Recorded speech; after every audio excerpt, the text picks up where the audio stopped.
Bonjour, j'espère que vous allez bien.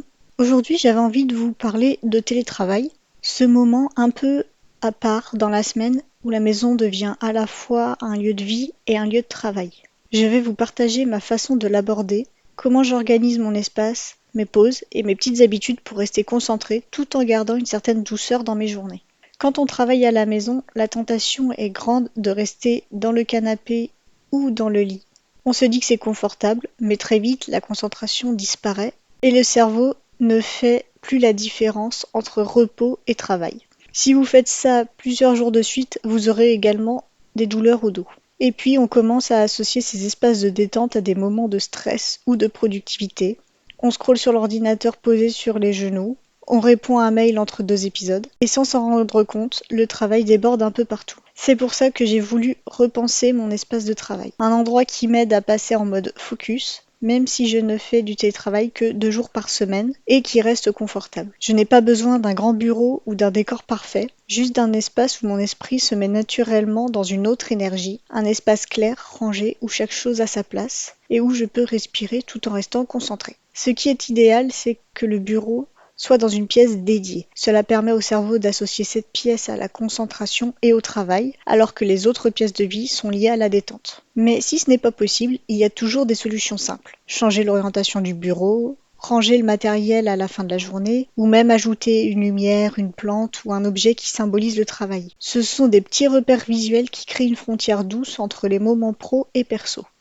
Le matin, je commence toujours par brancher tous les câbles à mon ordinateur et je remplis ma bouteille d'eau. Ces petites actions marquent le début de ma journée et m'aident à me recentrer avant de plonger dans le code. Parfois, j'ouvre la fenêtre et je regarde quelques secondes la lumière changer dans la pièce. C'est une façon de me dire OK, on y va, la journée commence maintenant. En tant que développeuse, je n'ai pas besoin de grand-chose pour travailler. Il m'arrive parfois d'avoir besoin de papier, donc j'ai tout ce qu'il faut dans un tiroir.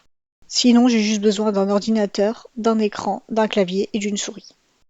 Mon bureau n'a rien d'extravagant, mais tout y est pour une raison. La bouteille d'eau me permet de rester concentrée quand j'ai soif car je n'ai pas besoin de me lever pour aller me chercher à boire et j'ai tout mon matériel de travail à portée de main. Je pense que le secret c'est de ne pas surcharger son espace. Chaque objet posé sur le bureau a un impact sur notre santé mentale. Quand c'est trop rempli, on a du mal à respirer et à penser. Quand c'est clair, on sent que l'esprit l'est aussi.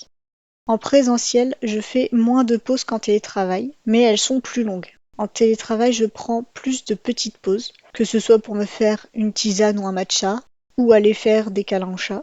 Ça me permet de me lever et de bouger un peu. Ces moments m'aident à garder l'équilibre et à revenir au travail avec plus d'énergie. Je crois que les pauses sont sous-estimées. Ce ne sont pas des moments perdus durant une journée de travail, mais ce sont des moments d'oxygène. Quand je m'arrête, même 2 minutes, j'ai souvent une idée qui se débloque. Le cerveau continue à travailler, mais en silence.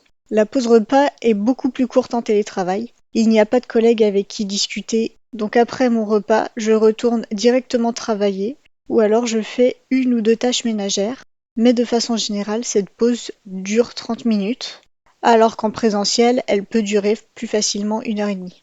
J'ai remarqué que le fait d'avoir ce temps à moi me permet aussi d'écouter mon rythme. Certains jours j'ai envie de calme, d'autres j'écoute un podcast, ou je m'installe 5 minutes au soleil avant de reprendre. C'est ce genre de petits choix qui rendent mes journées plus légères. En fin de journée, je débranche tous les câbles, c'est un geste simple mais symbolique. Il clôture ma journée et me permet de retrouver mon espace de vie sans mélange. Ce moment me fait du bien, je range, j'éteins l'écran, je ferme le carnet, et tout redevient silencieux, c'est comme si je refermais une parenthèse. Organiser mon espace, ce n'est pas seulement une question d'efficacité, c'est une façon de prendre soin de moi, de créer une frontière douce entre le travail et la vie personnelle. Et c'est sûrement ce qui m'aide à rester créative même dans la routine. Parce qu'au fond, le télétravail, ce n'est pas qu'une manière de travailler, c'est une manière d'habiter son temps différemment, de ralentir, de se reconnecter à soi et de redéfinir ce que veut dire bien-être dans sa journée. J'espère que cette vidéo vous aura donné envie de repenser un peu votre espace ou simplement de prendre soin de votre façon de travailler à votre rythme. Portez-vous bien, à dans 2 semaines.